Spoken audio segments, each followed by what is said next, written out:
Welcome to Quick History. Have you ever wondered how New Zealand came to exist?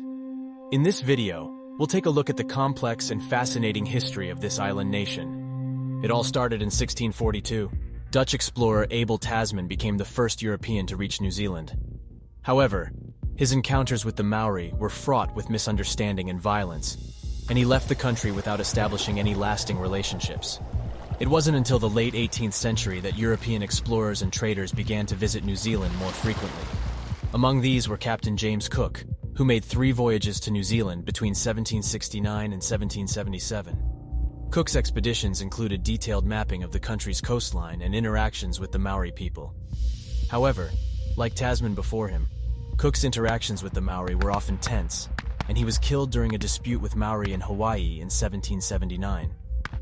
In the early 19th century, European whalers and traders began to establish more permanent settlements in New Zealand. This led to conflicts between European and Maori interests, as European settlers sought to acquire land and resources that had traditionally belonged to the Maori. One of the most significant conflicts during this time was the Musket Wars, a series of intertribal battles that occurred between 1810 and 1840. The wars were fueled by the introduction of muskets and other firearms to the Maori by European traders, which drastically changed the balance of power between Maori tribes.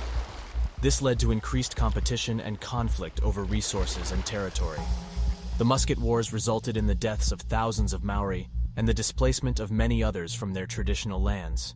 In 1840, the British Crown signed the Treaty of Waitangi with Maori chiefs, which was meant to establish a partnership between the British Crown and Maori, guaranteeing Maori control over their lands and resources, while granting British citizenship to Maori and protecting their rights. However, the treaty was poorly translated and misunderstood by many Maori chiefs, and its implementation was uneven and often unfair. There were several tribes in New Zealand that did not want to be colonized and resisted the British. The conflict between these tribes and the British is known as the New Zealand Wars, or the Land Wars. The New Zealand Wars were devastating for Maori communities, resulting in the loss of thousands of lives and the destruction of villages and crops. The wars also had a profound impact on Maori culture, as many traditional practices and beliefs were lost or eroded during this period of conflict and displacement. In the mid-19th century, New Zealand experienced a gold rush that had a significant impact on its economy and population. Gold was discovered in various parts of the country, leading to a rush of miners and settlers from around the world. The gold rush helped to transform New Zealand from a colony to a more independent and prosperous nation. It led to the development of new infrastructure, such as roads, railways, and ports, and spurred the growth of towns and cities. However, it also had negative consequences, such as environmental degradation and social conflicts between miners and local communities. Throughout the 19th and early 20th centuries, New Zealand remained a colony of the British Empire. It was granted self-governance in 1852 and became a dominion in 1907. In the 20th century, New Zealand faced new challenges and opportunities.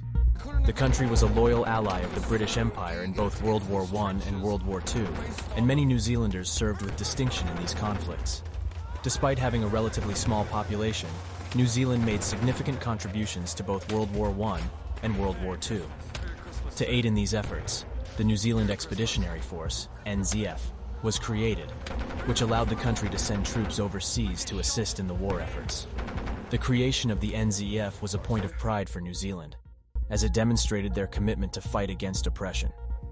In 1947, New Zealand gained full independence from Britain, and its first prime minister under this new status was Peter Fraser, who had previously led the country through much of World War II. Fraser was a strong advocate for social justice and progressive policies, including the establishment of a welfare state and the introduction of free healthcare and education. New Zealand continued to develop and modernize throughout the latter half of the 20th century. In the 1970s and 1980s, the country underwent significant economic and social reforms. This period of change, known as Rogernomics, the government privatized many state-owned companies, such as telecommunications and electricity providers.